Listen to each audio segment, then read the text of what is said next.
La Belgique se relance, on est à Liège toute la semaine, dans la province de Liège. On est aujourd'hui sur la transformation digitale. Un nouvel invité nous a rejoint, Geoffrey Mormal, CEO d'ALX Systems. Merci d'être avec nous. Alors, c'est marrant parce qu'on était juste avant vous avec Grégory qui nous parlait de revenir de loin et de commencer, d'avoir entamé il y a quelques mois avec Bié-Marbois cette transformation digitale. Vous, vous êtes dans un tout autre domaine. Là, on va parler des drones et vous êtes presque trop en avance, vous.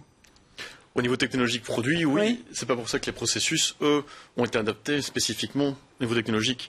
Et je pense que cette crise, justement, nous a amené à revoir tous nos process en interne et les améliorer. Vous étiez à l'arrêt pendant la crise? Comment ça s'est passé pour vous? Alors, on n'était pas spécialement à l'arrêt. Par contre, en fait, ce qui s'est passé, c'est qu'en janvier, on a plus ou moins compris ce qui allait se passer. Parce qu'en fait, on a eu des indicateurs assez clairs. On était à Las Vegas, au CES. Où chaque année, ça fait 10 ans qu'on y va. C'est un salon, j'imagine? C'est un gros salon où il y a 40% de Chinois et il n'y en avait pas un seul. Et là, on s'est dit, ok, c'est pas juste une province confinée, c'est généralisé. Okay. Et puis les salons commençaient à s'annuler les uns après les autres sur 2-3 semaines. Et on avait compris que ça allait arriver chez nous. Donc on a commencé à mettre tous ces outils de communication à distance en place en se disant, on verra bien. On ne sait pas trop comment ça va aller. Parce que tous vos clients sont à l'international? Alors, nos clients, oui, mais même nos collaborateurs. Je veux dire, il fallait qu'ils puissent travailler de façon délocalisée. Okay. Et puis, on a commencé à remarquer tous les problèmes de processus en interne. Parce que, tiens, un n'est pas là, l'autre n'est pas là, la communication ne passe pas bien. Et on se rend compte à ce moment-là de tous les petits défauts qui pourraient être améliorés dans le processus normal dans l'entreprise, mais qui là, évidemment, deviennent flagrants. Alors, on n'a pas été totalement arrêté. On resté en chômage Covid pendant 2 mois, je pense, le temps de mettre tout en place et de s'adapter à cette nouvelle situation. Nous, on estimait que ça allait durer 6 mois. Bon, ça a duré un peu plus longtemps que ça. Votre core business, c'est de vendre des drones pour l'industrie? Alors, nous, c'est plusieurs choses. Donc, c'est d'amener des solutions robotisées, notamment à base de drones et d'intelligence artificielle, pour améliorer les process de l'entreprise. Maintenant, c'est un process localisé, donc c'est de l'inspection, c'est du search and rescue, c'est de la protection de site, protection anti-drone, du transport autonome. Donc c'est un besoin spécifique qu'on va améliorer avec les machines, qu'elles soient roulantes, volantes, etc. Okay. Ça implique plusieurs choses. C'est beaucoup de software, donc ça c'est notre core business, c'est vraiment le développement du logiciel. Mais à côté de ça, il y a une partie matérielle, où tout ce qui est fabrication de machines, développement de machines, etc. Où là, typiquement, le fait d'être délocalisé, ça a mis beaucoup de difficultés. Alors, notre gros problème qu'on a eu, c'est tout ce qui est livraison de composants. Puisque le monde entier, grosso modo, est à l'arrêt. Pour avoir des pièces, il fallait parfois 3 à 6 mois. Oui. On s'est retrouvé à avoir des machines complètement bloquées parce qu'il manque une pièce à 50 € qu'on ne sait pas avoir. Oui. Et encore maintenant, ça commence à se libérer. Mais en plus, avec la crise des puces qu'il y a entre-temps... Mais ce n'est pas la transformation digitale qui va changer ça. Ça ne va pas changer ça. Par contre, ça nous a permis de voir où étaient toutes nos difficultés. D'accord. D'améliorer ces processus-là et de dire, voilà, quelque part, d'appliquer du lean management aussi sur nos propres process. De se dire, tiens, là, on a des barrières, on a des freins, on a des choses qui nous empêchent d'avancer et qui peuvent potentiellement mettre le business à mal. Et donc ça, on doit l'améliorer. Vous appelez ça le e-management? Lean management. Oui. Donc c'est je pense que c'est important de mettre ces processus en place là, surtout pour des sociétés qui sont de petite taille. Alors nous, on a doublé d'effectifs pendant la période Covid, donc ça n'a fait qu'accentuer les difficultés. Oui, mais quand on double effectif, c'est... Au niveau commercial, ça se passe bien. Non, mais ça n'empêche pas que plus on augmente les ressources humaines, au plus le moindre défaut de processus... Au plus vous avez besoin de Sandrine. C'est ça. Exactement. Au plus les différents processus qui posent problème sont mis en avant. Bien sûr. Donc, je vous voyais acquiescer, André. Oui, tout à fait, mais c'est intéressant d'avoir effectivement le contraste entre une entreprise, secteur traditionnel comme le bois, mais qui est extrêmement important pour la Wallonie, forcément pour Liège ici aussi, et puis le contraste avec des entreprises, elles, qui naissent de la transformation numérique, c'est-à-dire d'un produit qui est au départ, c'est la technologie qui crée le business quelque part, alors que dans le cas du bois, c'est la technologie qui va transformer un secteur traditionnel. J'en profite pour souligner ici que si on est nouveau sur nous au niveau digital wallonien, on travaille avec des écosystèmes technologiques et des écosystèmes locaux. Les écosystèmes technologiques, c'est l'IA, c'est l'industrie du futur, etc., où là sont des programmes transversaux. Et puis ce qui est intéressant par rapport à la Wallonie et dans la logique de la Belgique qui se relance, ce sont les dynamiques d'écosystèmes locaux. Alors, Pour le coup, à Liège, il y en a quelques-uns. Donc ici, Alix qui vient de l'incubateur WSL, qui est lui sur les sciences de l'ingénieur. Donc c'est intéressant parce que c'est là qu'émergent des entreprises qui sont très très très pointues du point de vue techno. On a des écosystèmes qui sont liés à l'industrie. On vient d'en parler avec Technifutur, etc. Où là, on a de la transformation d'entreprises existantes. On a quand même beaucoup de dynamique au niveau des startups. Tout ce qui se passe au niveau de l'InSquare, de la Grand Poste, etc.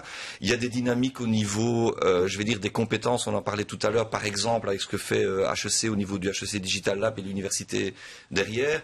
Il y a des pôles technologiques ou de compétitivité qui sont très forts du côté de Liège. On peut penser à la logistique, par exemple. Logistique, c'est Wallonia qui est on en parlera jeudi qui travaille au niveau de l'aéroport. Et la logistique, Dieu sait que c'est un domaine, on vient d'en parler à l'instant, où le numérique a une importance absolument phénoménale. Et si on devait trouver finalement un fil rouge de tout ça, et ça a été évoqué par les deux intervenants qui se sont succédés ici, c'est que finalement on peut voir tout ça sous forme de données. L'entreprise de demain, c'est finalement une entreprise qui peut se traduire en data. Des datas de ressources humaines, des datas de produits, des datas de matières premières, des datas de clients, etc. Et qui s'intègrent dans des écosystèmes qui sont, comme on l'a dit, qui n'ont plus aucune limite. À partir du moment où une entreprise maîtrise les données de son activité, qu'elle soit ici ou ailleurs, n'a plus beaucoup d'importance. Mais encore faut-il qu'elle les maîtrise. Mais je pense que c'est vraiment un accent important de montrer que les dynamiques qui se mettent en place sont basées sur ces écosystèmes technologiques d'une part, qu'on soutient au travers des gros programmes Digital Wallonia, je dis industrie, digital commerce, construction, enfin il y en a toute une série, et sur l'activation des écosystèmes locaux en fonction de leurs particularités. Donc la particularité de Technifutur, c'est pas quelque part totalement par hasard qu'ils sont sur Liège, c'est parce qu'il y a cet historique évidemment industriel. On a le pendant et on en a parlé, j'imagine, au niveau de Charleroi avec Assiska, etc. et Technofutur. Mais ça, c'est vraiment une dynamique qui est extrêmement forte du côté de Liège. Mais quel est l'objectif de l'Agence du numérique? Alors l'Agence du numérique, c'est l'outil public, c'est la société anonyme de droit public au service du gouvernement wallon pour le policy design, le suivi de toutes les activités du développement numérique de la Wallonie, mais 360 degrés. Ça va de l'école en passant par le territoire. Enfin, la semaine dernière, il y avait des conférences de presse sur la fibre optique au niveau de la Wallonie.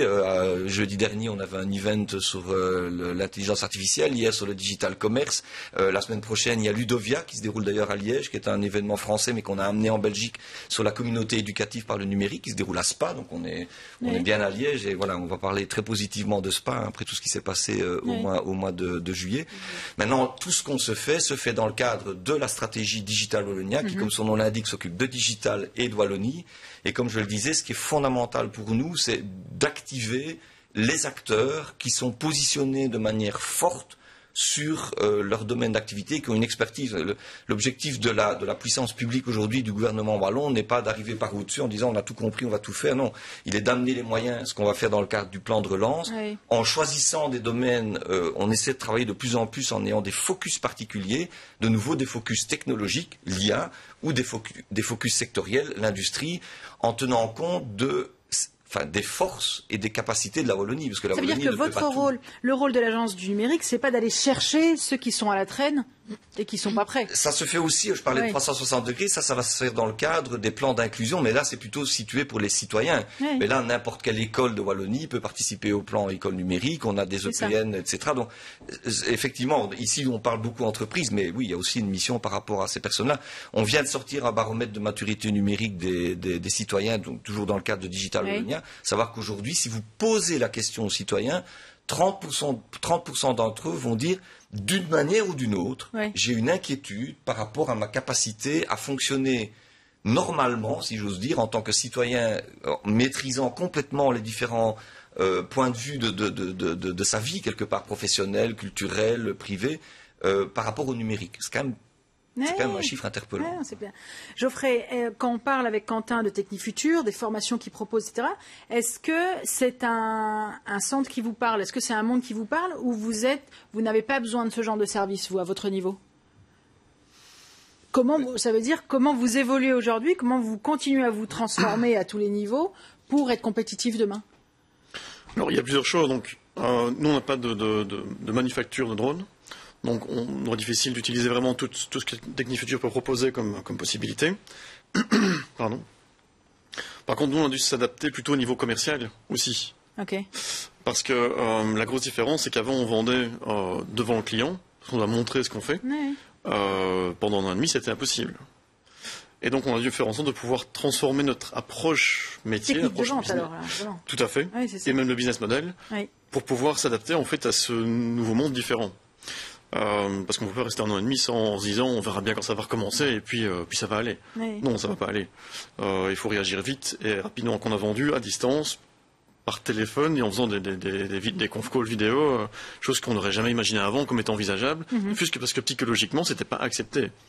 Pour le client, si on veut lui vendre un produit, on va faire l'effort de venir lui montrer. Oui, c'est ça, on vendait pas à distance, quoi. Et jamais. Oui. Maintenant, je pense que ça va rester, en tout cas en grande partie, en tout cas ce sera accepté socialement, mais il y a 1 an d'ici, c'était pas envisageable, enfin 2 ans. Vos drones, on les utilise pour quoi, aujourd'hui? Alors, c'est tout ce qui est inspection industrielle, on commence maintenant tout ce qui est transport, donc on prend de la logistique, donc c'est en train de se mettre en place. C'est-à-dire? Alors, on a un contrat avec la Croix-Rouge pour tout ce qui est transport de sang. Et donc on démarrerait ça dans les 6 à 12 mois à venir. Mais quoi, vous suivez le... Non, on transporte le sang par drone. Ah, par drone? Oui. Ah, c'est formidable, ça. Pardon, je débarque, alors là, j'ai l'impression. C'est un projet soutenu par la région, d'ailleurs. Ça va être lancé quand, ça? Incroyable. La machine prototype est prête, ça fonctionne. Et maintenant, c'est surtout une question d'autorisation et certification de la machine. Ah bah oui. C'est quand même une machine de 100 kg, donc... Ok, oui, parce que... Il y a du gros drone. Vous pouvez pas voler partout? Alors, il y a le fait de voler partout, quelque part, on peut le faire si c'est autorisé. Oui. Donc, ou si c'est une urgence?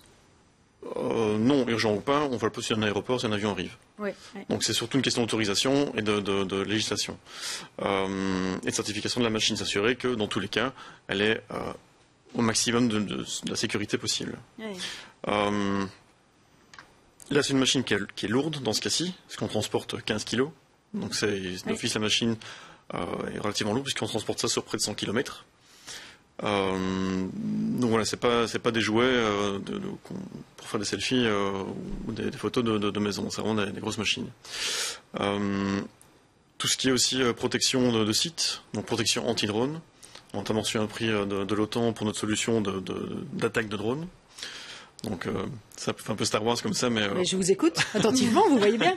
On a des drones qui vont attaquer d'autres drones pour protéger des sites sensibles, tout ce qui est centrales nucléaires, aéroports, etc., pour empêcher des drones malveillants d'entrer dans des sites où ils peuvent faire des dégâts considérables. Et donc on a vraiment un panel assez large d'utilisation de machines. Donc c'est des drones avec des mini-missiles, quoi? Non.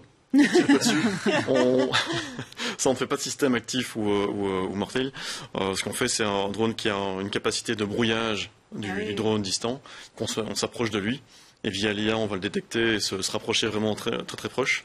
On va activer une bulle de brouillage tout autour, pour tout ce qui est communication, GPS, etc. Et puis après, on va lancer un filet. Oui. Alors, moi, c'est ce qui m'étonne toujours, c'est que vous nous donniez ces exemples qui sont quand même à la pointe de la technologie, et pourtant, vous avez besoin d'une transformation digitale en interne. Ça paraît dingue. Oui, parce que, alors, il y a 2 choses. D'une part, on est une start-up. Oui. Donc, jusqu'il y a encore 2 ans d'ici, on était 5-6. Oui, c'est ça. Forcément. Là, vous êtes combien maintenant? Là, maintenant, on est une quinzaine, à peu près. 15-16, je sais plus. On se focus sur 2 choses. C'est le développement de la R&D et ramener les commandes. Et puis, on verra après. Oui, et on ne peut pas tout gérer en même temps, quoi. Exactement. Il faut mettre ses efforts quelque part. Et le problème, c'est qu'après, il faut gérer après. Et puis on se rend compte à un moment donné que il faut rattraper le retard et qu'il faut se mettre à niveau. Donc forcément, on monte quelque part en puissance pour pouvoir avoir assez de ressources pour faire l'ensemble et commencer à être scalable, on va dire, et être capable de performer beaucoup mieux que ce qu'on faisait avant. Génial. On va faire une petite pause, c'est passionnant. On fait une petite pause dans cette émission, on se retrouve juste après pour parler aussi de demain, puisqu'on va bientôt transporter notre sang par drone. Qu'allez-vous transporter demain? À tout de suite, juste après la pub.